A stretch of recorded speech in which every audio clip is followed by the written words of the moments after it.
നമസ്തേ.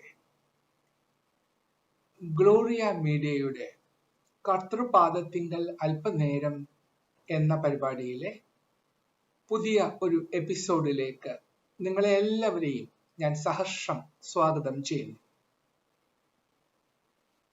Billy Graham എന്ന് പേര് കേട്ടാൽ തന്നെ അതാരാണെന്ന് നിങ്ങൾക്ക് എല്ലാവർക്കും അറിയാം. ലോകം കണ്ട ഏറ്റവും വലിയ സുവിശേഷ പ്രസംഗകൻ എന്ന് സംശയം കൂടാതെ പറയാം. അദ്ദേഹം ഒരിക്കൽ സുവിശേഷ പ്രസംഗത്തിനായി ന്യൂയോർക്കിനടുത്തുള്ള ഹാലിഫാക്സ് എന്ന സ്ഥലത്തേക്ക് പോയി. ഹാലിഫാക്സ് കാനഡയുടെ ഒരു പ്രവിശ്യയാണ്. എങ്കിലും അതിന്റെ ലൊക്കേഷൻ ന്യൂയോർക്കിനോട് ചേർന്ന് കിടക്കുന്ന, അടുത്ത് കിടക്കുന്ന ഒരു ചെറിയൊരു ദ്വീപാണ്. ഞാൻ അവിടെ പോയിട്ടുണ്ട്. ഹാലിഫാക്സിൽ പ്രസംഗിക്കാനായിട്ട് അദ്ദേഹം പോകേണ്ടുന്ന ദിവസത്തിന് ഒരു ദിവസം മുമ്പേ അദ്ദേഹം അവിടെ ചെന്നു. അപ്പൊ ഈ പ്രോഗ്രാം നടക്കുന്ന എവിടെയാണെന്ന് അദ്ദേഹത്തിന് വലിയ നിശ്ചയമില്ലായിരുന്നു. പ്ലെയിനിൽ വന്ന് ഇറങ്ങിയതിന് ശേഷം ഒരു ടാക്സി പിടിച്ചിട്ട് സ്ഥലത്ത് നിന്ന് ഇറങ്ങി അവിടെ ചെന്നിട്ട് ഇത് എവിടെയാണ് നടക്കുന്ന അറിയാത്തത് കൊണ്ട് ഒരു കൊച്ചു പയ്യനെ കണ്ടു. അയാളോട് ചോദിച്ചു, മോനെ, നീ ഈ സ്ഥലം അറിയാമോ എന്ന് ചോദിച്ചു. പ്രോഗ്രാം നോട്ടീസ് കാണിച്ചിട്ട് ചോദിച്ചു, ഈ പ്രോഗ്രാം ഇത് കാണിക്കാമോ എന്ന് ചോദിച്ചു. അപ്പൊ അയാൾ പറഞ്ഞു, അത് ഇവിടുന്ന് അങ്ങോട്ട് കുറച്ചു ദൂരം പോയി കഴിയുമ്പോൾ ഒരു പോസ്റ്റ് ഓഫീസ് കാണും, പിന്നെ അവിടെ അതിന്റെ പുറകിലായിട്ടുള്ള സ്ഥലത്താണെന്ന് പറഞ്ഞു. അപ്പൊ അവിടെ ബില്ലി ഗ്രഹാം ചോദിച്ചു, നീ വരുന്നോ? ഞാന് സ്വർഗരാജ്യത്തിലേക്കുള്ള വഴി നിനക്ക് കാണിച്ചു തരാം എന്ന് പറഞ്ഞു. പിന്നെ പയ്യൻ പറഞ്ഞു, പോസ്റ്റ് ഓഫീസിലേക്കുള്ള വഴി അറിയില്ല, പിന്നെ ആ സ്വർഗരാജ്യത്തിലേക്കുള്ള വഴി എന്ന് പറഞ്ഞു. അത് കഴിഞ്ഞ് ബില്ലി ഗ്രഹാം അവിടെ ചെന്നു. സ്ഥലത്തെത്തി. എത്തിക്കഴിഞ്ഞിട്ട് അവിടെ ചെന്നപ്പോ ഈ സംഘാടകരൊന്നും അദ്ദേഹത്തെ പ്രതീക്ഷിച്ചിരുന്നില്ല. അവിടെ വലിയ പ്രസംഗം നടക്കുക, സുവിശേഷ പ്രസംഗം നടക്കാണ്. വേറെ ആരുമാണ് പ്രസംഗിക്കുന്നത്. അപ്പൊ അദ്ദേഹം പ്രസംഗം കേൾക്കാന്ന് വിചാരിച്ചിട്ട് ഈ കൺവെൻഷൻ നഗറിന്റെ അങ്ങ് പിന്നിൽ ചെന്നിരുന്നു, ഏറ്റവും പിന്നിൽ ചെന്നിരുന്നു. ആരും അദ്ദേഹത്തെ തിരിച്ചറിഞ്ഞില്ല. കാരണം അദ്ദേഹം വരേണ്ട ദിവസം ആ ദിവസമായിരുന്നില്ല. അപ്പൊ അവിടെ പോയിരുന്നു. അവിടെ തകർപ്പൻ പ്രസംഗം നടക്കുകയാണ്. എല്ലാം കഴിഞ്ഞിട്ട് അവസാനം ഒരു സുവിശേഷ പ്രസംഗം പറഞ്ഞു, നിങ്ങൾ യേശുവിൽ വിശ്വസിക്കുന്നുവോ? നിങ്ങൾ യേശുവിൽ വിശ്വസിക്കുന്നുവെങ്കിൽ കൈകൾ ഉയർത്തുക. അത് കഴിഞ്ഞിട്ട് പറഞ്ഞു, നിങ്ങൾ സ്വർഗരാജ്യത്തിലേക്ക് പോകാൻ നിങ്ങൾ ആഗ്രഹിക്കുന്നുവെങ്കിൽ നിങ്ങൾ മുന്നോട്ട് കടന്നു വരിക എന്ന് പറഞ്ഞു. അപ്പൊ കുറെ ആൾക്കാർ കൈ ഉയർത്തി. അതിനുശേഷം കുറെ പേര് മുന്നോട്ട് കടന്നു പോയി. അപ്പൊ ബില്ലി ഗ്രഹാം ഇങ്ങനെ ചുറ്റും നോക്കി, ആരൊക്കെ പോകുന്നുണ്ട് എന്ന് നോക്കാനായിട്ട് ഇങ്ങനെ ചുറ്റും നോക്കി. തൊട്ട് അടുത്തിരിക്കുന്ന ഒരാള് ഒന്ന് എഴുന്നേറ്റു, പോകാനെന്നുള്ള മട്ടിൽ എഴുന്നേറ്റു. അത് കഴിഞ്ഞിട്ട് വീണ്ടും വിചാരത്തോടു കൂടി പുള്ളി അങ്ങിരുന്നു. അപ്പൊ ഒരു അർത്ഥ മനസ്സേ ഉള്ളൂ, മുന്നോട്ട് പോകണോ വേണ്ടയോ എന്നുള്ള ഒരു അർത്ഥ മനസ്സേ ഉള്ളൂ. ബില്ലി ഗ്രഹാം ചോദിച്ചു, എന്താ മുന്നോട്ട് പോകുന്നില്ലേ? ഞാൻ വേണമെങ്കിൽ കൂടെ വരാം എന്ന് പറഞ്ഞു. അദ്ദേഹത്തെ ഒന്ന് പ്രേരിപ്പിക്കാനായിട്ട് ബില്ലി ഗ്രഹാം ഇങ്ങനെ പറഞ്ഞു. അയാൾ പറഞ്ഞു, അത് വേണ്ട, നാളെ ഒരു ബില്ലി ഗ്രഹാം എന്ന് പറഞ്ഞ ഒരു വൻ തോക്ക് ഇവിടെ പ്രസംഗിക്കാൻ വരുന്നുണ്ട്. അയാളുടെ പ്രസംഗം കൂടെ കേട്ടിട്ട് തീരുമാനിക്കാം മുന്നോട്ട് പോകണോ വേണ്ടയോ എന്ന്. ഇത് ബില്ലി ഗ്രഹാം തന്നെ അദ്ദേഹത്തിന്റെ പുസ്തകത്തിൽ എഴുതിയിരിക്കുന്ന ഒരു സംഭവമാണ്. ഞാനിത് എന്തിനാ പറഞ്ഞതെന്നറിയാമോ? നമ്മളെല്ലാം ഈ മനുഷ്യനെ പോലെയാണ്. നമ്മള് ഒക്കെ ഈ സുവിശേഷ പ്രവർത്തനം നടത്തുന്നതൊന്നും നമ്മുടെ പണിയല്ല. അതൊക്കെ ഈ ബില്ലി ഗ്രഹാമിനെ പോലുള്ള വൻ തോക്കുകൾ, ബിഗ് ഗൺസ്, അവരുടെയൊക്കെ പണിയാണ്. നമ്മുടെ ജോലി എന്ന് പറഞ്ഞാൽ ചുമ്മാ പോയി കേട്ടുകൊണ്ടിരിക്കുക. ഇതാണ് നമ്മുടെ ജോലി എന്നാണ് നമ്മളെല്ലാവരും വിചാരിക്കുന്നത്. ഇങ്ങനെയാണ്, ഞാനും ഇങ്ങനെയൊക്കെ തന്നെയാണ് വിചാരിച്ചിരുന്നത്. എന്നാൽ ക്രൈസ്തവരായ നമ്മളുടെ ഏറ്റവും പ്രധാനപ്പെട്ട ധർമ്മം എന്ന് പറയുന്നത് കർത്താവിനെ മറ്റുള്ളവർക്ക് കാണിച്ചു കൊടുക്കുക എന്നുള്ളതാണ്. കർത്താവിനെ മറ്റുള്ളവർക്ക് കാണിച്ചു കൊടുക്കുക എന്ന് പറഞ്ഞാൽ അവനെക്കുറിച്ച് സാക്ഷ്യപ്പെടുത്തുക, അവനെക്കുറിച്ച് മറ്റുള്ളവർക്ക് പറഞ്ഞു കൊടുക്കുക, പിന്നെ സ്വന്തം ജീവിതത്തിലൂടെ കർത്താവിനെ കാണിച്ചു കൊടുക്കുക. ഇതാണ് അതിന്റെ അർത്ഥം.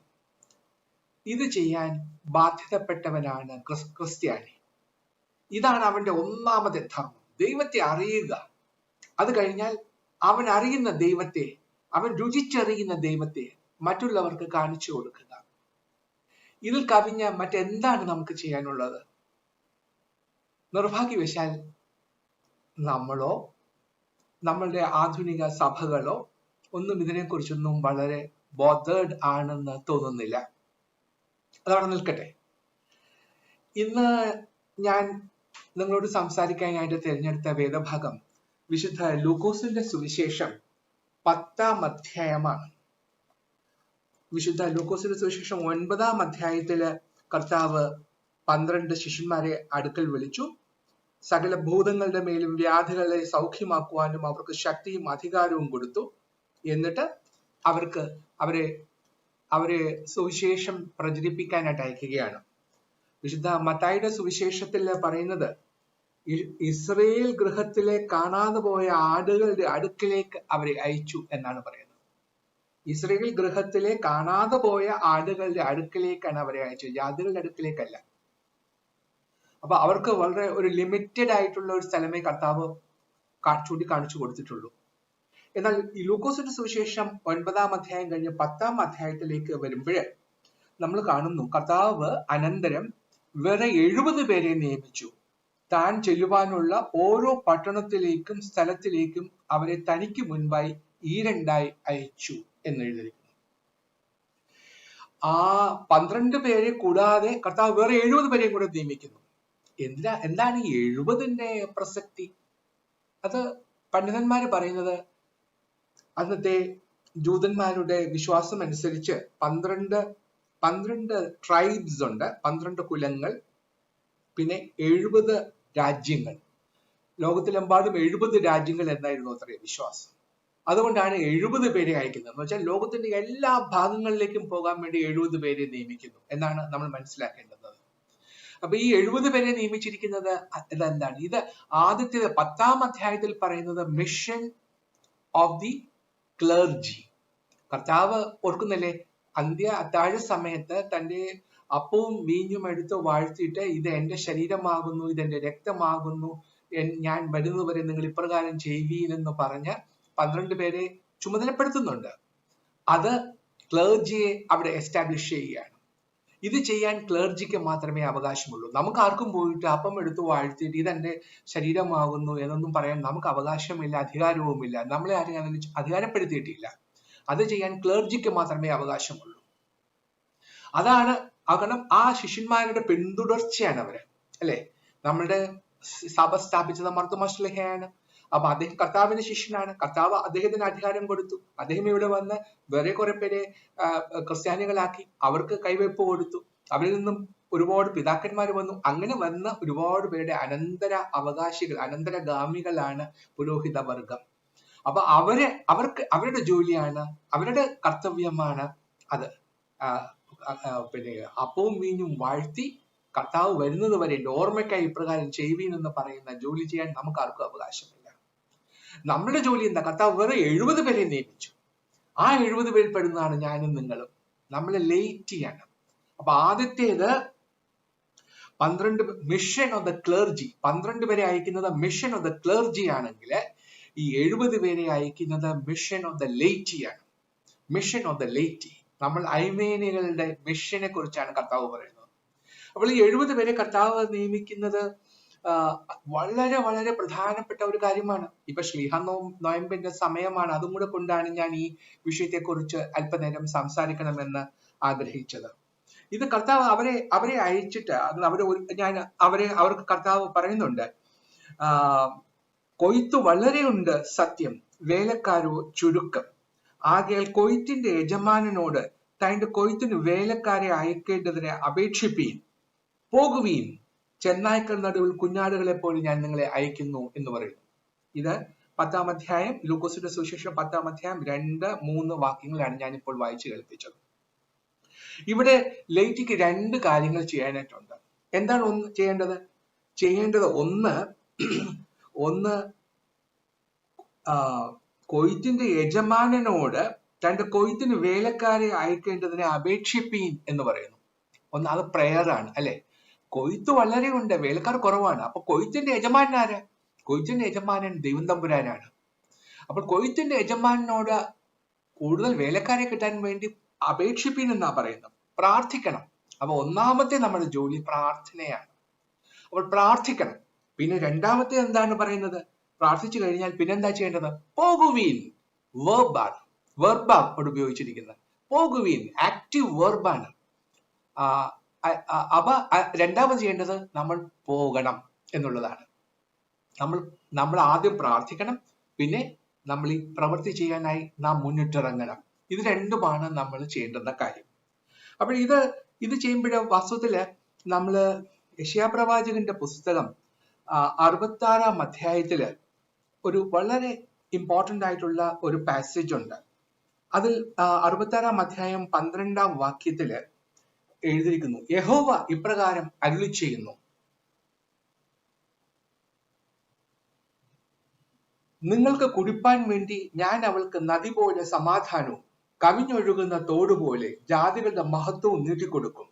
നിങ്ങളെ പാർശ്വത്തിൽ എടുത്തുകൊണ്ട് നടക്കുകയും മുഴങ്കാലിന്മേൽ ഇരുത്തി ലാളിക്കുകയും ചെയ്യും. അമ്മ ആശ്വസിപ്പിക്കുന്നത് പോലെ ഞാൻ നിങ്ങളെ ആശ്വസിപ്പിക്കും എന്ന് എഴുതിയിരിക്കുന്നു. അവിടെ നോക്കൂ, യഹോവ അരുളി ചെയ്യുകയാണ്, നിങ്ങൾക്ക് കുടിപ്പാൻ വേണ്ടി ഞാൻ നദി പോലെ സമാധാനവും കവിഞ്ഞൊഴുകുന്ന തോടുപോലെ ജാതികളുടെ മഹത്വവും നീട്ടിക്കൊടുക്കുമെന്നാ പറയുന്നത്. പിന്നെ എങ്ങനെയാ ചെയ്യുന്നത്? നിന്നെ പാർശ്വത്തിൽ എടുത്തുകൊള്ളും. നിന്നെ കയ്യിൽ അമ്മ കുഞ്ഞുങ്ങളെ എടുക്കുന്നത് പോലെ നിന്നെ എടുത്തുകൊണ്ട് നടക്കുകയും മുഴങ്കാലിൽ ഇരുത്തി ലാളിക്കുകയും ചെയ്യും. ഇതാണ് കർത്താവിന്റെ വേല ചെയ്യുന്നവരെ എങ്ങനെയാണ് ദൈവം കരുതുന്നത് എന്ന് ഇവിടെ പറയുകയാണ്. മനോഹരമായിരിക്കുന്നു അല്ലെ? നമ്മൾ എന്തൊരു അഷ്വറൻസ് ആണ് നൽകുന്നത്. ഞാൻ നിങ്ങളുടെ കയ്യിൽ ഞാൻ എടുത്തുകൊണ്ട് കിടക്കും. അമ്മ കുഞ്ഞിനെ എടുക്കുന്നത് പോലെ ഞാൻ എന്റെ കയ്യിൽ നിങ്ങളെ ചുമന്നുകൊള്ളും. നിങ്ങളെ എന്റെ മുട്ടിന്മേൽ ഇരുത്തി ഞാൻ നിങ്ങളെ ലാളിക്കും. അപ്പനോ അമ്മയോ കുഞ്ഞുങ്ങളെ ലാളിക്കുന്നത് പോലെ ഞാൻ നിങ്ങളെ ലാളിക്കുകയും ചെയ്യും. അമ്മ ആശ്വസിപ്പിക്കുന്നത് പോലെ ഞാൻ നിങ്ങളെ ആശ്വസിപ്പിക്കും എന്ന് പറയുന്നു. വാട്ട് ആൻ അഷ്വറൻസ് അല്ലെ? ഇതാണ് നമ്മൾ വായിക്കേണ്ടത്. ഇതോടൊപ്പം നമ്മൾ വായിക്കേണ്ടുന്ന മറ്റൊരു വേദഭാഗം കൂടിയുണ്ട്. അത് വിശുദ്ധ അപ്പോസ്തലനായ പൗലോസ് ഗലാത്യർക്ക് എഴുതിയ ലേഖനം 6-ാം അധ്യായം 14-ാം വാക്യമാണ്. എനിക്കോ നമ്മുടെ കർത്താവായ യേശുക്രിസ്തുവിന്റെ ക്രൂശിലല്ലാതെ പ്രശംസിപ്പാൻ ഇടവരരുത്. അവനാൽ ലോകം എനിക്കും ഞാൻ ലോകത്തിനും ക്രൂശിക്കപ്പെട്ടിരിക്കുന്നു എന്ന് എഴുതിയിരിക്കുന്നു. പരിച്ഛേദനയല്ല, അഗ്രചർമ്മവുമല്ല, പുതിയ സൃഷ്ടി അത്രേ കാര്യം. ഈ പ്രമാണം അനുസരിച്ച് കിടക്കുന്ന ഏവർക്കും ദൈവത്തിന്റെ ഇസ്രായേലിനും സമാധാനവും കരുണയും ഉണ്ടാകട്ടെ എന്ന് എഴുതിയിരിക്കുന്നു. കർത്താവായ യേശുക്രിസ്തുവിന്റെ ക്രൂശിലല്ലാതെ പ്രശംസിക്കാൻ എനിക്ക് ഇടവരരുത് എന്ന് പൗലോസ് അപ്പോസ്തലൻ പറയുകയാണ്. എനിക്ക് പ്രശംസിക്കാൻ എന്തെങ്കിലും ഉണ്ടെങ്കിൽ എനിക്കൊന്നുമില്ല. എനിക്ക് പ്രശംസിക്കാനുള്ളത് എന്റെ കർത്താവ് ക്രൂശിൽ മരിച്ച എന്റെ കർത്താവിനെ കുറിച്ച് മാത്രമാണ്. അവനെ കുറിച്ച് മാത്രമാണ് സാക്ഷ്യപ്പെടുത്തേണ്ടത് എന്നാണ് പറയുന്നത്. പ്രിയപ്പെട്ടവരെ, ഈ വേദഭാഗം വളരെ വളരെ പ്രധാനപ്പെട്ടതാണ്. ഇത് നമുക്ക് ഒരുപാട് ഉത്തരവാദിത്തങ്ങൾ നൽകുന്ന ഒന്നാണ്. അതിന് ഇവിടെ നമുക്ക് ചെയ്യേണ്ടുന്നത് എങ്ങനെയാണ്? നമുക്ക് എല്ലാം ദൈവത്തിൽ അധിഷ്ഠിതമാണ് എന്ന് വിശ്വസിച്ച് നാം പ്രാർത്ഥിക്കുകയും എല്ലാം നിങ്ങളിൽ ആണ് ഡിപ്പെൻഡ് ചെയ്യുന്നത് എന്ന് വിചാരിച്ച് പ്രവർത്തിക്കുകയും വേണം. You should pray as if everything is dependent on God and work act as if everything depends on you.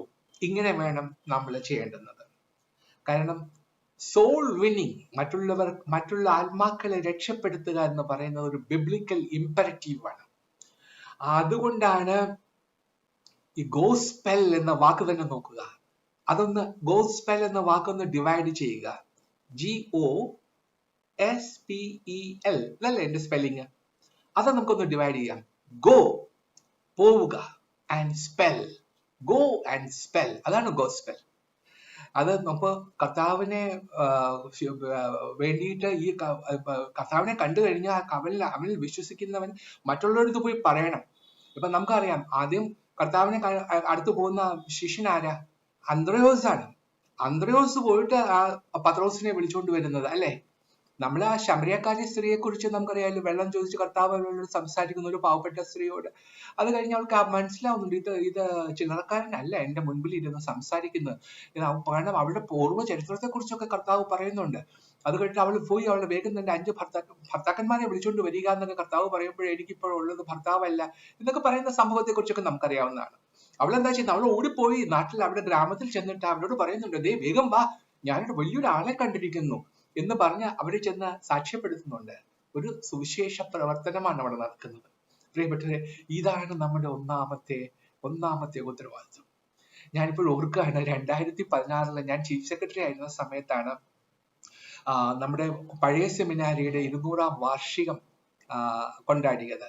അന്ന് ഞാൻ അവിടെ പ്രസംഗിക്കാനായിട്ട് പോയി. പരിശുദ്ധ ബാവ തിരുമേനി, പിന്നെ വിദേശത്ത് നിന്ന് വന്ന ഒരു പാത്രിയാർക്കീസ്, പിന്നെ പിന്നെ കേരള ഗവർണർ, അങ്ങനെ വലിയ സമ്പുഷ്ടമായ ഒരു വേദിയായിരുന്നു. 10,000-10,000 ആൾക്കാർ കേൾക്കാനായിട്ടുണ്ടായിരുന്നു. അത് എല്ലാവർക്കും കേൾക്കാൻ ഒരു സ്ഥലത്തിൽ ഇരിക്കാൻ പറ്റാത്തത് കൊണ്ട് പല പല ദിക്കുകളിൽ പല സ്ഥലങ്ങളിലായിട്ട് ആളെ മാറ്റിയിരുത്തി എല്ലാം ഇങ്ങനെ പിന്നെ ക്ലോസ് സർക്യൂട്ട് TV ഒക്കെ വെച്ചിട്ടാണ് പ്രോഗ്രാം നടത്തിയത്. ഞാൻ പ്രസംഗിക്കാൻ ആരംഭിച്ചപ്പോഴേ എല്ലാവരും സായിബന്മാരൊക്കെ വന്നിരിക്കുന്നതുകൊണ്ട് ഇംഗ്ലീഷിൽ പ്രസംഗിക്കാന്ന് പറഞ്ഞ് ഇംഗ്ലീഷിൽ പ്രസംഗിക്കാൻ തുടങ്ങിയപ്പോൾ അന്നത്തെ പ്രിൻസിപ്പൽ അച്ഛൻ ഫാദർ O. തോമസ് വന്ന് എൻ്റെ അടുത്ത് പറഞ്ഞു, ജിജി എങ്കിലും ഇനി മലയാളത്തിൽ പറയണം, എല്ലാവരും ഇംഗ്ലീഷിൽ പ്രസംഗിച്ചാൽ ആളുകൾക്ക് മനസ്സിലാവില്ല, അതുകൊണ്ട് മലയാളത്തിൽ പറഞ്ഞാൽ മതി എന്ന് പറഞ്ഞു. അപ്പൊ ഞാൻ ഇംഗ്ലീഷിൽ പറഞ്ഞു തുടങ്ങി. അത് കഴിഞ്ഞപ്പോഴേ ഞാൻ മലയാളത്തിലേക്ക് മാറുന്നതിന് മുമ്പ് ഞാൻ ഗവർണറുടെ പെർമിഷൻ ചോദിച്ചു. അദ്ദേഹമാണ് സ്റ്റേറ്റിന്റെ ഹെഡ്. അദ്ദേഹം ഇരിക്കുന്ന സമയത്ത് അദ്ദേഹത്തിന് അനുമതിയോടുകൂടി എന്നെ പോലൊരു ഉദ്യോഗസ്ഥൻ പ്രസംഗിക്കാൻ പാടുള്ളൂ. അപ്പൊ ഞാൻ ഗവർണറോട് ചോദിച്ചു, your excellency, may I have your permission to speak in Malayalam എന്ന് ചോദിച്ചു. അപ്പൊ അദ്ദേഹം പറഞ്ഞു, പിന്നെ എന്താ Malayalam, let you speak in Malayalam, let people understand എന്ന് പറഞ്ഞു. അപ്പോൾ ഞാനത് ഞാൻ എഴുതി തയ്യാറാക്കിയ പ്രസംഗം മാറ്റി വെച്ചിട്ട് മലയാളത്തിൽ പ്രസംഗിച്ചു. അന്ന് പ്രസംഗിച്ചത് ഈ വിഷയം തന്നെയായിരുന്നു. അന്ന് ഞാൻ ഇതേപോലെ പറഞ്ഞു, ഒരു ക്രൈസ്തവന്റെ പ്രധാനപ്പെട്ട ധർമ്മം എന്ന് പറയുന്നത് ഇത് കർത്താവിനെ സാക്ഷ്യപ്പെടുത്തുന്നതാണ് എന്ന് പറഞ്ഞു. ഇത് കേട്ട് എന്റെ മുമ്പിൽ ഇരുന്ന 2 പത്രക്കാര് എന്ത് അറിയാമോ, ഇത് കേട്ടാത്ത പാതി എന്ന് പറഞ്ഞിട്ട് ഉടനെ അമ്മ ഒരു റിപ്പോർട്ട് അങ്ങ് എഴുതി. ചീഫ് സെക്രട്ടറി എല്ലാവരെയും ക്രൈസ്തവരാക്കാൻ ആഹ്വാനം ചെയ്യുന്നു. പിന്നെ വേറൊരാൾ എഴുതി, എല്ലാവരെയും കൺവേർട്ട് ചെയ്യണമെന്ന് യേശുക്രിസ്തുവിന്റെ നാമത്തിൽ ചീഫ് സെക്രട്ടറി ആവശ്യപ്പെടുന്നു എന്നൊക്കെ പറഞ്ഞ് അമ്മ ഒരു റിപ്പോർട്ട് അങ്ങ് എഴുതി. അപ്പൊ റിപ്പോർട്ട് എഴുതി കഴിഞ്ഞ പ്രസംഗം എല്ലാം കഴിഞ്ഞിട്ട് ഞാൻ വൈകുന്നേരം ഞങ്ങൾ ഡിന്നറൊക്കെ കഴിക്കാൻ വേണ്ടി വന്നപ്പോഴത്തേക്ക് എനിക്ക് ഇന്ത്യൻ എക്സ്പ്രസിന്റെ എഡിറ്റർ എന്നെ വിളിച്ചിട്ട് പറഞ്ഞു, ഓ ജിജി ഇന്ന് വലിയൊരു കോൺട്രവേഴ്സി ഉണ്ടാക്കിയല്ലോ. ഞാൻ പറഞ്ഞു, എന്ത് കോൺട്രവേഴ്സി? ആ പറഞ്ഞു, എല്ലാവരെയും കൺവേർട്ട് ചെയ്യണമെന്ന് പറഞ്ഞല്ലോ. ഞാൻ പറഞ്ഞു, ഞാൻ അങ്ങനെ പറഞ്ഞില്ലല്ലോ. പറഞ്ഞു, അല്ല, ഞങ്ങൾക്ക് റിപ്പോർട്ട് വന്നിരിക്കുകയാണ്, chief secretary ask for mass conversion എന്ന് പറഞ്ഞു. അപ്പൊ ഞാൻ പറഞ്ഞു, എങ്ങനെയാണ് പറഞ്ഞത്? അപ്പോൾ അദ്ദേഹം എന്നെ വായിച്ചു കേൾപ്പിച്ചു. അപ്പൊ ഈ മഹാന്മാർ, മുമ്പിൽ ഇരുന്ന 2 പത്രക്കാര് അവരെ എഴുതി വിട്ടു. അവർ എല്ലാവർക്കും കോൺട്രവേഴ്സി ഉണ്ടാക്കലാണല്ലോ താല്പര്യം. നേരെ ചൊവ്വയെ സത്യം പറയുന്നതും എഴുതുന്നതും ആർക്കും താല്പര്യമുള്ള കാര്യമല്ല. അവരെഴുതി ഇങ്ങനെ ഗോ സ്പെൽ എന്ന് പറഞ്ഞാൽ ഗോ ആൻഡ് സ്പെൽ എന്നാണ്. അതുകൊണ്ട് എല്ലാ ക്രിസ്ത്യാനികളും should go and spell Christ amongst other people എന്ന് പറഞ്ഞു എന്നും പറഞ്ഞിട്ട് ഞാൻ എല്ലാവരും കൺവേർട്ട് ചെയ്യണം എന്നും പറഞ്ഞു അവര് റിപ്പോർട്ട് ചെയ്തു. അപ്പൊ ഞാൻ എഡിറ്ററോട് പറഞ്ഞു, ഞാൻ പറഞ്ഞത് അങ്ങനെ ആ അർത്ഥത്തിലല്ല പറഞ്ഞത് എന്നൊക്കെ പറഞ്ഞപ്പോൾ അവര് പറഞ്ഞു, ഞാനൊന്ന് മയപ്പെടുത്തി പ്രസിദ്ധീകരിക്കാം. Jiji Thomson calls for self introspection എന്നാണ് ഇന്ത്യൻ എക്സ്പ്രസിൽ പിറ്റേ ദിവസം പേപ്പറിൽ വന്നത്. പക്ഷെ അതിനോട് നിങ്ങൾക്ക് അറിയാമല്ലോ, മിനിറ്റിനുള്ളിൽ ഇത് സോഷ്യൽ മീഡിയയിൽ അങ്ങ് അടിച്ചു വിടും, ലോകം മുഴുവനും പരക്കും. ഉടനെ തന്നെ പിറ്റേ ദിവസം ഞാൻ മാസ് കൺവേർഷന് വേണ്ടി ആവശ്യപ്പെട്ടു എന്നും പറഞ്ഞു വലിയ പ്രശ്നമായി. ഹിന്ദു ഐക്യവേദി എന്ന് പറഞ്ഞ കുറെ ആൾക്കാരൊക്കെ പ്രകടനം നടത്തി. എന്റെ പിന്നെ എന്താണ് എഫിജി കത്തിച്ചു. വലിയ പ്രകടനമായിരുന്നു, വലിയ ബഹളമായിരുന്നു. എന്നിട്ട് എന്നെ പുറത്താക്കണമെന്ന് പറഞ്ഞു. ഗവർണർക്ക് നിവേദനം കൊടുക്കുന്നു. പിന്നെ നമുക്കറിയാലോ നാട്ടിൽ നടക്കുന്ന നാടകങ്ങളെല്ലാം ഞാൻ വിശദീകരിക്കേണ്ട ആവശ്യമില്ല. അന്നിങ്ങനെ അന്ന് പറഞ്ഞപ്പോഴേ ഞാൻ ഇതൊന്നും പ്രതീക്ഷിച്ചല്ല പറഞ്ഞത്. അപ്പോൾ ഇന്നിപ്പോ ഞാൻ നിങ്ങളോട് പറയുമ്പോൾ എനിക്കൊന്ന് കുറച്ചും കൂടി എക്സ്പ്ലെയിൻ ചെയ്യാനായിട്ടുള്ള ഒരു സൗകര്യമുണ്ട്. ഞാൻ പറഞ്ഞതിൽ അടിയുറച്ചു നിൽക്കുന്നു. ഞാൻ പറഞ്ഞത് ഇത് തന്നെയാണ്. ക്രൈസ്തവന്റെ പ്രൈമറി റെസ്പോൺസിബിലിറ്റി എന്ന് പറയുന്നത് ക്രിസ്തുവിനെ സാക്ഷ്യപ്പെടുത്തലാണ്. അപ്പോഴേ പ്രിയപ്പെട്ടവരെ, അതിന്റെ അർത്ഥം എല്ലാവരെയും പിടിച്ച് നീ വാ ഞങ്ങളുടെ ചർച്ചിൽ ചേര് എന്ന് പറഞ്ഞ് അവനെ കൺവേർട്ട് ചെയ്യുകയില്ല. അവന് ഗോതമ്പും ഉപ്പിട്ടും കൊടുക്കാമെന്നും പറഞ്ഞ്, അല്ലെങ്കിൽ ജോലി മേടിച്ചു തരാമെന്നും പറഞ്ഞ് അവരെ കൺവേർട്ട് ചെയ്യുന്നതിനല്ല ഞാൻ പറയുന്നത്. ഞാൻ പറയുന്നതിന്റെ അർത്ഥം എന്താണെന്ന് ഞാൻ പറഞ്ഞു കഴിയുമ്പോൾ നിങ്ങൾക്ക് നല്ലോണം ബോധ്യമാവും. അപ്പൊ ഞാനും നിങ്ങളും ഇവാഞ്ചലിസ്റ്റുകളാണ്. ഇവാഞ്ചലിസം എന്ന് പറഞ്ഞാൽ സുവിശേഷ പ്രവർത്തനം നടത്തുക എന്നുള്ളതാണ്. എങ്ങനെയാണ് നടത്തേണ്ടതാണ് ഇനി നമ്മൾ ആലോചിക്കേണ്ടുന്ന പ്രധാനപ്പെട്ട കാര്യം. നമുക്ക് നോക്കാം, 3 രീതിയിൽ നമുക്ക് സുവിശേഷ പ്രവർത്തനം നടത്താം. ഒന്ന് മാസ് ഇവാഞ്ചലിസം, അതിനെക്കുറിച്ച് ഞാൻ കൂടുതൽ പറയുന്നില്ല, കാരണം നമ്മുടെ നാട്ടിലൊക്കെ നടക്കുന്ന കാര്യമാണ്. അവിടെ മാരാമൺ കൺവെൻഷൻ, അല്ലെങ്കിൽ മാക്കാംകുന്ന് കൺവെൻഷൻ, അല്ലെങ്കിൽ മധ്യ തിരുവിതാംകൂർ കൺവെൻഷൻ എന്നൊക്കെ പറഞ്ഞ് വലിയ 10,000-കണക്കിന് ആൾക്കാരെ വിളിച്ചുകൂട്ടി അവിടെ ദൈവവചനം അവിടെ പറയുക, വിശദീകരിക്കുക, വ്യാഖ്യാനിക്കുക ഒക്കെ ചെയ്യുന്നതാണല്ലോ നമ്മൾ കൺവെൻഷൻ പ്രസംഗങ്ങൾ എന്ന് പറയുന്നത്. അതിനാണ് മാസ് ഇവാഞ്ചലിസം എന്ന് പറയുന്നത്. അത് നമ്മുടെ നാട്ടിൽ സുലഭമായിട്ട് നടക്കുന്ന ഒരു കാര്യമാണ്. ഞാൻ അതിനെക്കുറിച്ച് അതുകൊണ്ട് പറയുന്നില്ല. ഞാൻ കൂടുതൽ ഇനി വേറെ 2 മാർഗങ്ങൾ കൂടിയുണ്ട്. രണ്ടാമത്തേത് പേഴ്സണൽ ഇവാഞ്ചലിസം, മൂന്നാമത്തേത് ചർച്ച് ഇവാഞ്ചലിസം. അപ്പോൾ മാസ് ഇവാഞ്ചലിസം ഒന്ന്, personal evangelism and church evangelism. നമുക്ക് ഈ 2 കാര്യങ്ങളിലേക്ക് ഞാനൊന്ന് പറയട്ടെ. പേഴ്സണൽ ഇവാഞ്ചലിസം എന്ന് പറഞ്ഞാൽ എന്താ? ഞാനും നിങ്ങളും ഇവാഞ്ചലിസ്റ്റുകളാണ് ബേസിക്കലി. അതാണ് അതിന്റെ അർത്ഥം എന്ന് വെച്ചാൽ, നാളെ നമ്മൾ മുക്കിലും മുലയിലും പോയി നിന്നിട്ട് വേദോസം എടുത്ത് വെച്ചിട്ട് മത്തായിയുടെ സുവിശേഷം 12-ാം അധ്യായം ഞാൻ ഉറക്കെ വായിക്കുക, വേറൊരാൾ ഏറ്റു വായിക്കുക, ഉടനെ അങ്ങനെ പറഞ്ഞിട്ട് എല്ലാവരും സുവിശേഷ പ്രവർത്തനം ചെയ്യണം എന്നൊന്നും അല്ല ഞാൻ പറയുന്നത്. എനിക്കറിയാം അതൊന്നും നടക്കുന്ന കാര്യങ്ങളല്ല. പണ്ടൊരു കാലത്ത് നടന്നിട്ടുണ്ടാവണം, ഇന്ന് അതൊന്നും സാധ്യമല്ല എന്ന് എനിക്കറിയാം. ഞാൻ പറഞ്ഞത് അങ്ങനത്തെ ഇവാഞ്ചലിസം അല്ല. എന്താണെന്ന് ഞാൻ പറയാൻ വേണ്ടിയിട്ട് ഒരു കഥ നിങ്ങളോട് പറയട്ടെ. ഇത് ഒരു വളരെ ഫേമസ് ആയിട്ടുള്ള ഒരു കഥയാണ്. നിങ്ങൾ പലപ്പോഴും ചിലരെങ്കിലും വായിച്ചിട്ടുണ്ടാവണം, കേട്ടിട്ടുണ്ടാവണം. ഇത് നടന്ന സംഭവമാണ്. ടോമി എന്നൊരു കൊച്ചു പയ്യന്റെ കഥയാണിത്. ടോമി 2 കാലും തളർന്ന ഒരു പയ്യനായിരുന്നു. അവൻ കൊച്ചു കുഞ്ഞായിരുന്നപ്പോഴേ അവന്റെ മാതാപിതാക്കൾ അവനെ റോഡിൽ ഉപേക്ഷിച്ചിട്ട് പോയി കളഞ്ഞു. അവർ പാവപ്പെട്ട ആൾക്കാരായിരുന്നിരിക്കണം. കാരണം അവർക്ക് ഈ കുഞ്ഞിനെ 2 കാലും തളർന്ന ഒരു കുഞ്ഞിനെ പോറ്റാനാവില്ല എന്ന് കണ്ടിട്ട് ആ കുഞ്ഞിനെ റോഡിൽ കൊണ്ട് ഉപേക്ഷിച്ചിട്ട് പോയി കളഞ്ഞു. അതുവഴി പോയ ഒരു വിധവ ഈ കുഞ്ഞിന്റെ കരച്ചിൽ കേട്ട് ആ കുഞ്ഞിനെ എടുത്ത് അവരുടെ വീട്ടിൽ കൊണ്ടുപോയി. അവരും വളരെ പാവപ്പെട്ട ഒരു സ്ത്രീ ആയിരുന്നു. അവരുടെ ഒരു ചെറിയ ഒരു ഫ്ലാറ്റ്, ഒരു 2 ബെഡ്റൂം മാത്രമുള്ള ഒരു ചെറിയ ഫ്ലാറ്റിലാണ് അവർ താമസിച്ചിരുന്നത്. അവരവിടെ കൊണ്ടുപോയി കുഞ്ഞിനെ കൊണ്ട് കിടത്തി, കട്ടിലിൽ കൊണ്ട് കിടത്തി അതിനെ പരിചരിച്ചു. അവന്റെ വീട്ടിൽ വേറെ ആരും ഉണ്ടായിരുന്നില്ല. ഈ വിധവയ്ക്ക് മക്കളൊന്നും ഉണ്ടായിരുന്നില്ല. ഈ ആകപ്പാടി കുഞ്ഞിനെ കിട്ടി ദൈവം തന്ന നിധിയെ പോലെ ആണെന്ന് വിചാരിച്ച് അവനെ വളരെയധികം പരിചരിച്ചു, സ്നേഹിച്ചു, ലാളിച്ചു, വളർത്തിക്കൊണ്ടുവന്നു. കുഞ്ഞിനെ അവർക്ക് ബോറടിക്കാതിരിക്കാനായിട്ട് ഒരു ജനാലയുടെ അടുത്ത് കട്ടില് അടുപ്പിച്ചു വിട്ടിട്ട് അവിടെയാണ് കിടത്തിയിരുന്നത്. അപ്പോൾ അവന് കർട്ടനൊക്കെ നീക്കിയിട്ട് ആ ജനാലിൽ കൂടെ താഴോട്ട് നോക്കാൻ സാധിക്കും. അപ്പോൾ ആളുകളൊക്കെ ധൃതി വെച്ച് വളരെ സ്പീഡിൽ അങ്ങോട്ടും ഇങ്ങോട്ടും ഒക്കെ പോകുന്നതും എല്ലാം അവന് കാണാൻ കഴിയുമായിരുന്നു. അങ്ങനെ എനിക്ക് ടോമിയുടെ ബർത്ത്ഡേ വന്നു. അപ്പൊ ബർത്ത്ഡേ വന്നപ്പോൾ അവനൊരു പ്രസന്റ് കൊടുക്കണ്ടേ. അപ്പോൾ അവന്റെ 2-3 കൂട്ടുകാര് ആ അടുത്തടുത്തുള്ള വീടുകളിലുള്ളവരെല്ലാം കൂടെ വന്നിട്ട് അവന് എന്ത് പ്രസന്റ് ആണ് വേണ്ടത് എന്ന് ചോദിച്ചു.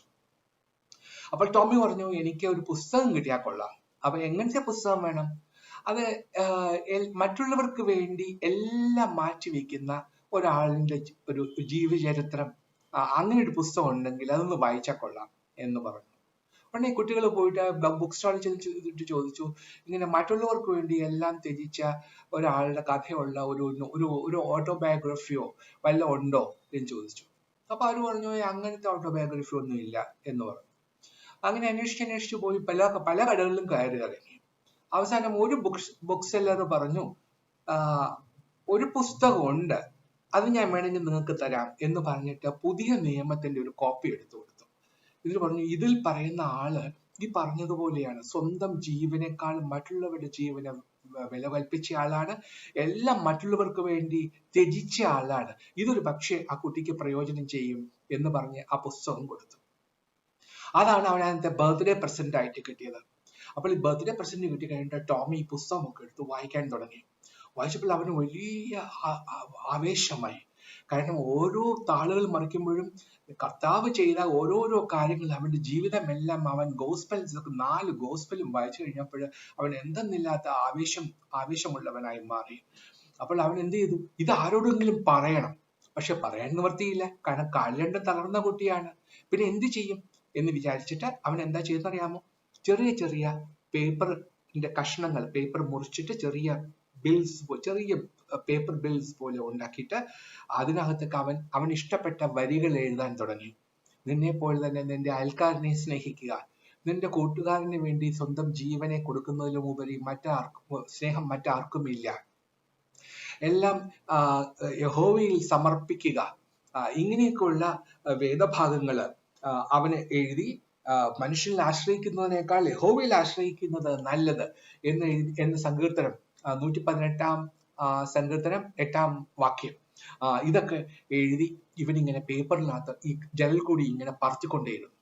അപ്പൊ രാവിലെ ആൾക്കാർ ഓഫീസിലേക്ക് പോകാനായിട്ട് എല്ലാവരും 9 മണിക്ക് മുമ്പ് ഓഫീസിൽ എത്താൻ വേണ്ടി ഭയങ്കര വേഗത്തിൽ പോവുകയാണ്. അപ്പൊ മുകളിൽ നിന്ന് ഇങ്ങനെ പേപ്പറിന്റെ ചെറിയ ചെറിയ കഷ്ണങ്ങൾ ഇങ്ങനെ പറന്നു വരും. ചിലരുടെയൊക്കെ ദേഹത്ത് വന്ന് വീഴും. അവരിത് എന്താന്ന് നോക്കും. വേദവാക്യമാണോ, ഇതൊക്കെ എനിക്ക് അറിയാവുന്നതാണോ നമ്മുടെ അടുത്ത് ദൂരെ കളയും. ചിലർ വായിക്കാൻ പോലും മെനക്കെടില്ല, തട്ടിക്കളയും. പക്ഷെ അങ്ങനെ ഒരു ദിവസം അതിൽ കൂടി പോയ ഒരു മനുഷ്യൻ, അയാളുടെ കയ്യിൽ ഈ ഒരു പേപ്പർ കഷ്ണം കിട്ടി. അയാൾ തുറന്നു നോക്കിയപ്പോൾ അയാൾക്ക് അതിനകത്ത് എഴുതിയിരിക്കുന്ന വേദവാക്യം അയാളെ വല്ലാതെ സ്പർശിച്ചു. അയാൾ വിചാരിച്ചു, ഇത് എനിക്ക് വേണ്ടിയിട്ട് ദൈവം തമ്പുരാൻ എഴുതിയിരിക്കുന്നതാണ് എന്ന് വിചാരിച്ച് അദ്ദേഹം 118 സങ്കീർത്തനം 8 വാക്യം ഞാനിപ്പോ പറഞ്ഞില്ലേ, മനുഷ്യനിൽ ആശ്രയിക്കുന്നതിനേക്കാൾ യഹോവയിൽ ആശ്രയിക്കുന്നത് നല്ലത് എന്ന് എഴുതി വേദപുസ്തകത്തിന്റെ സെൻട്രൽ പിന്നെ വാക്യം എന്ന് പറയുന്ന അതാണ്. എന്ന് വെച്ചാല് 118 സങ്കീർത്തനം 8 വാക്യം. ബൈബിൾ രണ്ടായിട്ട് നമ്മൾ ഡിവൈഡ് ചെയ്യുകയാണെങ്കിൽ കിട്ടുന്ന സെൻട്രൽ വാക്യമാണിത്. ഇത് കിട്ടി ഇയാൾക്കിത് വലിയ ആവേശമായി. ഇത് എനിക്ക് വേണ്ടിയിട്ട് എഴുതിയിരിക്കുന്നതാണെന്ന് തോന്നി. ഇത് എങ്ങനെ വന്നു എന്നറിയാൻ വേണ്ടിയിട്ട് അദ്ദേഹം പിറ്റേ ദിവസവും രാവിലെ അവിടെ ചെന്ന് നോക്കി, ഏതുവഴിയാണ് ഇത് വന്നത്, ഇത് ദൈവം മോളിന്ന് വല്ല ഇടുന്നതാണോ എന്ന് വിചാരിച്ച് നോക്കുമ്പോൾ ഒരു രണ്ടാമത്തെ നിലയിൽ നിന്നും ഒരു ജനലിൽ നിന്നും കുറെ കടലാസ് കഷ്ണങ്ങൾ ഇങ്ങനെ പറന്നു വരുന്നു. അത് ആരായിരിക്കും എന്നന്വേഷിച്ച് അവിടെ ചെന്നു നോക്കിയപ്പോഴെന്താ കണ്ട കാഴ്ച, ഈ 2 കാലും തളർന്ന ഒരു കുട്ടി അവിടെ ജനലിനോട് അടുത്തിരുന്ന് കിടന്ന് ഈ പേപ്പർ കഷ്ണങ്ങൾ ഇങ്ങനെ എടുത്തെറിയുകയാണ്. അപ്പൊ ആ അമ്മയോട് ചോദിച്ചു എന്താണ് ഈ കുഞ്ഞിനെ കുറിച്ചൊക്കെ മനസ്സിലാക്കി. അപ്പൊ അവരവരുടെ കഥയൊക്കെ പറഞ്ഞു. അപ്പോൾ ഈ മനുഷ്യൻ വലിയ ധനാഢ്യനായ ഒരാളായിരുന്നു. അപ്പൊ അദ്ദേഹത്തിന് വലിയ സങ്കടം തോന്നി. അദ്ദേഹം പറഞ്ഞു, നിങ്ങളെ കൊണ്ട് ഞാൻ ഈ കുഞ്ഞിനെ എനിക്ക് തരുമോ? ഞാൻ ഇവനെ വളർത്തിക്കൊള്ളാം. അവന് വേണ്ട എല്ലാം ഞാൻ ചെലവുകളും ഞാൻ നോക്കിക്കൊള്ളാം. അവനെ നല്ല രീതിയിൽ ഞാൻ വളർത്തുക. അവന്റെ എല്ലാ ഭാവി എല്ലാം എന്റെ കയ്യിൽ ഭദ്രമായിരിക്കും. അമ്മയ്ക്ക് ഇതിനുള്ള സാമ്പത്തിക ഭദ്രതയൊന്നും ഇല്ലല്ലോ, അതുകൊണ്ട് ഈ കുഞ്ഞിനെ എനിക്ക് തരിക എന്ന് പറഞ്ഞു. അപ്പോഴ് അമ്മയ്ക്ക് അറിയാമായിരുന്നു, ആ വിധവയ്ക്ക് അറിയാമായിരുന്നു ഈ കുഞ്ഞിനെ വളർത്താൻ വലിയ പ്രയാസമാണ്.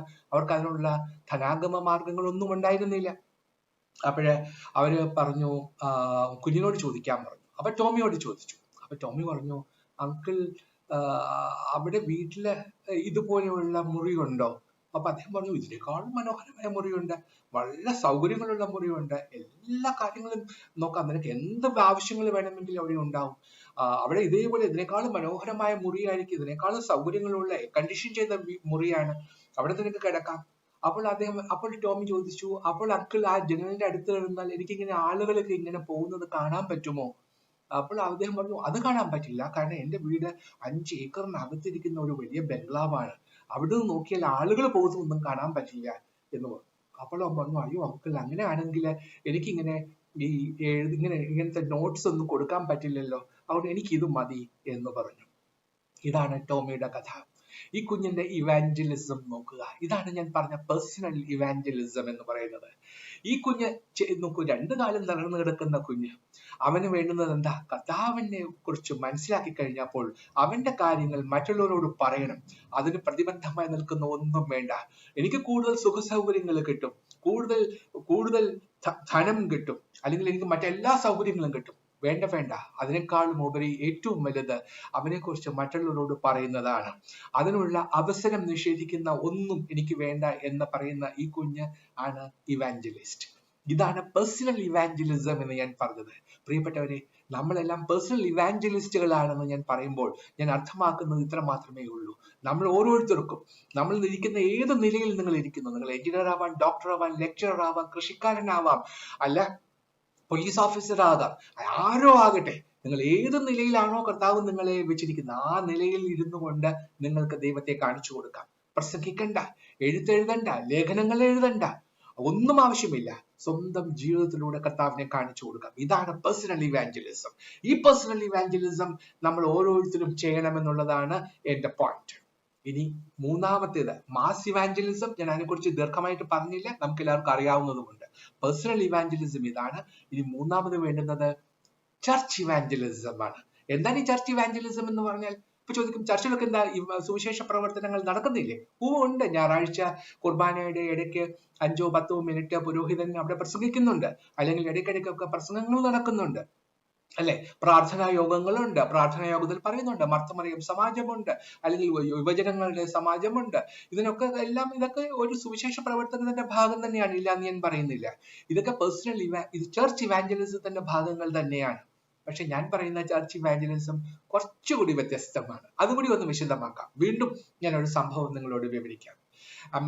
ലണ്ടനിലെ സെൽവിൻ ഹ്യൂസ് എന്ന് പറഞ്ഞിട്ട് ഒരു പ്രസിദ്ധ സുവിശേഷ പ്രസംഗകനുണ്ട്. അദ്ദേഹത്തിന്റെ പുസ്തകത്തിൽ അദ്ദേഹം തന്നെ വിവരിച്ചിരിക്കുന്ന കാര്യമാണ് ഞാൻ നിങ്ങളോട് പറയാൻ പോകുന്നത്. സെൽവിൻ ഹ്യൂസ് ഒരിക്കല് കാനഡയിൽ പോയി പ്രസംഗിക്കാനായിട്ട്. അവരുടെ പള്ളിയിൽ ചെന്നു. അപ്പൊ ഇവിടുത്തെ പോലെ വലിയ പള്ളികളൊന്നുമല്ല, എല്ലാം ചെറിയ ചെറിയ പള്ളികളാണ്. അവിടെ ചെന്ന് അദ്ദേഹം പ്രസംഗിക്കുന്നതിന് മുമ്പ് കുർബാനയ്ക്ക് കൂടി കഴിഞ്ഞപ്പോൾ അദ്ദേഹത്തിന് അവിടുത്തെ പള്ളിയിൽ നടന്നു വന്നു അത്ര തൃപ്തികരമായിട്ട് അദ്ദേഹത്തിന് തോന്നിയില്ല. കാരണം എല്ലാവരും ഒക്കെ ചുമ്മാതെ പാടുന്നു, ആർക്കൊരു ഇൻവോൾവ്മെന്റും ഇല്ല. പള്ളി കഴിഞ്ഞപ്പോൾ എല്ലാവരും അവരുടെ പാട്ടിന് പോയി. അപ്പൊ അദ്ദേഹം വെച്ചു, ഇങ്ങനൊരു പള്ളിയിലാണല്ലോ പ്രസംഗിക്കാൻ വേണ്ടി ഞാൻ വന്നത് എന്ന് വിചാരിച്ചു. പിന്നെ എന്തായാലും വന്നില്ലേ, അവിടെ പ്രസംഗിച്ചു. അദ്ദേഹത്തിന് അത്ര ഇംപ്രസ് ചെയ്യാൻ കഴിഞ്ഞില്ല. ഒന്നും സ്വമേധയാ തന്നെത്താനൊരു ആഗ്രഹം വേണം, തന്നെത്താനൊരു സ്പിരിറ്റ് ഉണ്ടാവണം. there should be fire in your belly എന്ന് പറയില്ലേ? അങ്ങനെ ഫയർ ഇൻ യുവർ ബെല്ലി ഉണ്ടാകുമ്പോഴാണ്, നമ്മുടെ ഉദരത്തിൽ തീ വേണം. അങ്ങനെ ഒരു തീ ഉണ്ടാകുമ്പോഴാണ് നല്ല പ്രസംഗം ചെയ്യാൻ കഴിയുന്നത്. പലപ്പോഴും എനിക്കും തോന്നിയിട്ടുണ്ട്, ചില പള്ളികളിൽ ചെന്ന് പ്രസംഗിച്ചാൽ നല്ല പ്രസംഗം നമ്മൾ എത്ര വിചാരിച്ചാലും ഉണ്ടാവില്ല. എന്നാൽ ചിലടത്ത് അങ്ങനെയല്ല. അപ്പൊ അത് പോട്ടെ. ഇവിടെ പിന്നെ അദ്ദേഹം പ്രസംഗിച്ചു, വലിയ വിഷമത്തോട് പ്രസംഗിച്ചിട്ട് സ്ഥലം വിട്ടു. അത് കഴിഞ്ഞ് വീണ്ടും 10 വർഷം കഴിഞ്ഞപ്പോൾ വീണ്ടും അദ്ദേഹത്തിന് ആ പള്ളിയിൽ തന്നെ പോകാൻ വീണ്ടും ഒരു അവസരം വന്നു. അദ്ദേഹം അവിടെ പോയി. അവിടെ എങ്ങനെ വല്ല മാറ്റം ഉണ്ടോ എന്ന് അറിയാൻ വേണ്ടി പോയതാണ്.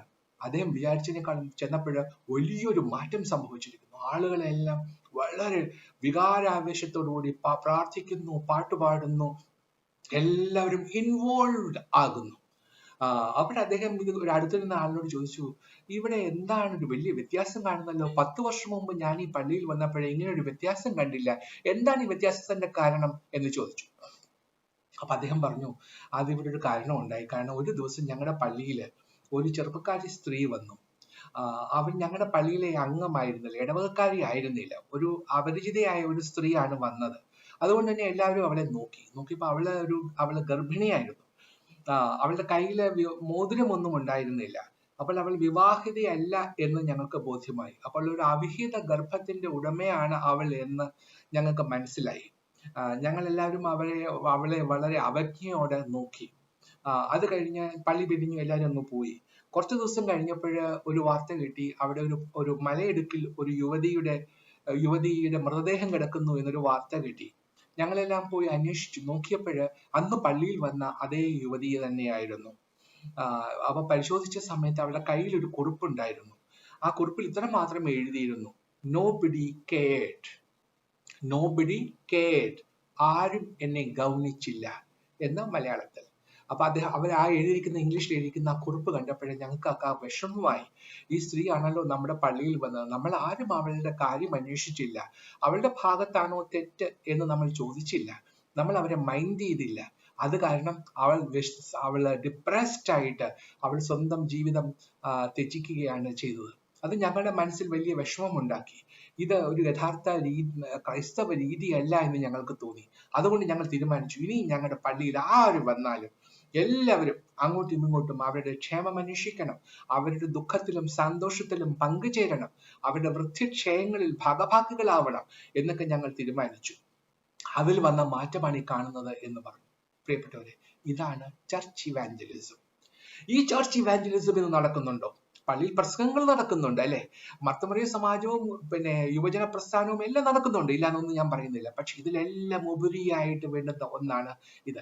നമ്മുടെ ഇടവകയിലുള്ള ഏറ്റവും പാവപ്പെട്ട ആളിനെ പോലും കണ്ടാൽ തിരിച്ചറിയാനും, അവന്റെ ദുഃഖത്തിലും സന്തോഷത്തിലും പങ്കുചേരാനും, അവന്റെ ഉയർച്ചയിലും താഴ്ചയിലും അവനോടൊപ്പം കൈത്താങ്ങായി നിൽക്കാനും നമുക്ക് കഴിയുമോ? അവരെ നമ്മൾ മൈൻഡ് ചെയ്യുമോ? നമ്മുടെ സ്വന്തം പള്ളിയിലുള്ളവരെ നമ്മൾ മൈൻഡ് ചെയ്യുന്നില്ലെങ്കിൽ മറ്റുള്ളവരെ എങ്ങനെ നമ്മൾ മൈൻഡ് ചെയ്യും, അല്ലെ? അപ്പോൾ ചർച്ച് ഇവാഞ്ചലിസം എന്ന് പറയുന്നത് ഇതാണ് ഞാൻ പറഞ്ഞത്, ഈ രീതിയിലുള്ള ഒരു ഇവാഞ്ചലിസം. ഇതാണ് 70 വരെ കർത്താവ് അയക്കുമ്പോൾ കർത്താവും ആവശ്യപ്പെടുന്നത്. കർത്താവ് പറയുന്നുണ്ട്, അവര് പോയിട്ട് പിന്നെ തിരിച്ചു വന്നിട്ട് കർത്താവിനോട് പറയുന്നുണ്ട്. എന്താ പറയുന്നതെന്ന് അറിയാമോ? അവര് വന്നിട്ട് പറഞ്ഞു, കർത്താവേ, നിന്റെ നാമത്തിൽ ഭൂതങ്ങളും ഞങ്ങൾക്ക് കീഴടങ്ങുന്നു എന്ന് പറഞ്ഞു. അവൻ അവരോട്, സാത്താൻ മിന്നൽ പോലെ ആകാശത്തു നിന്ന് വീഴുന്നത് ഞാൻ കണ്ടു.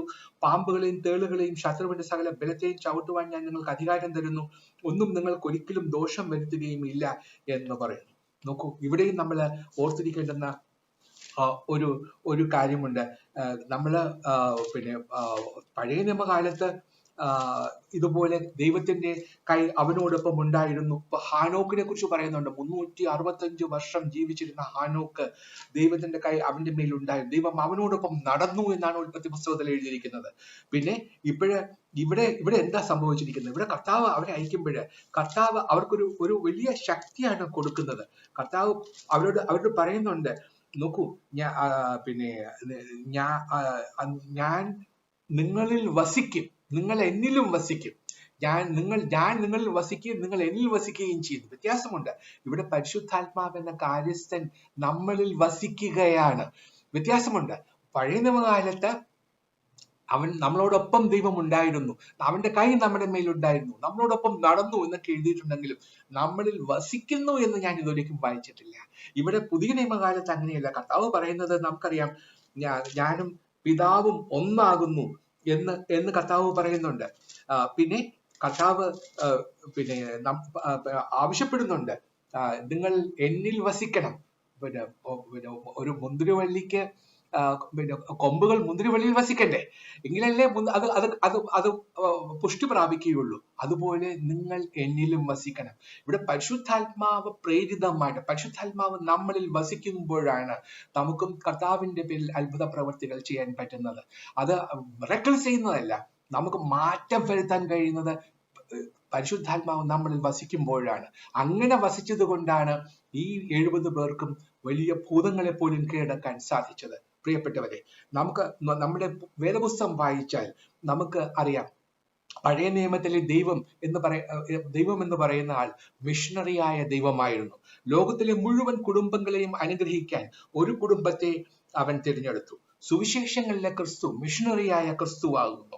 ജാതികളോട് സുവിശേഷ ഘോഷണം നടത്താൻ ആവശ്യപ്പെടുന്നത് ശ്രദ്ധിക്കുക. ഇനി അപ്പോസ്തല പ്രവർത്തികളിലെ പരിശുദ്ധാത്മാവ് മിഷണറിയായ പരിശുദ്ധ റൂഹായാകുന്നു. അവൻ സാക്ഷീകരിക്കാൻ അത് ശ്ലീഹന്മാരെ ശക്തിപ്പെടുത്തി. ലേഖനങ്ങളിൽ പറയുന്ന സഭ മിഷണറി സഭയാകുന്നു. ലോകം മുഴുവനുമുള്ള സഭയായി മാറണമെന്ന് പറയുന്നില്ലേ? ഇനി വെളിപാട് പുസ്തകത്തിൽ പ്രവചിക്കുന്ന ക്ലൈമാക്സ് എന്ന് പറയുന്നത് മിഷണറി ക്ലൈമാക്സ് ആണ്. എണ്ണിയാൽ ഒടുങ്ങാത്ത ആഗോള സഭയാണ്.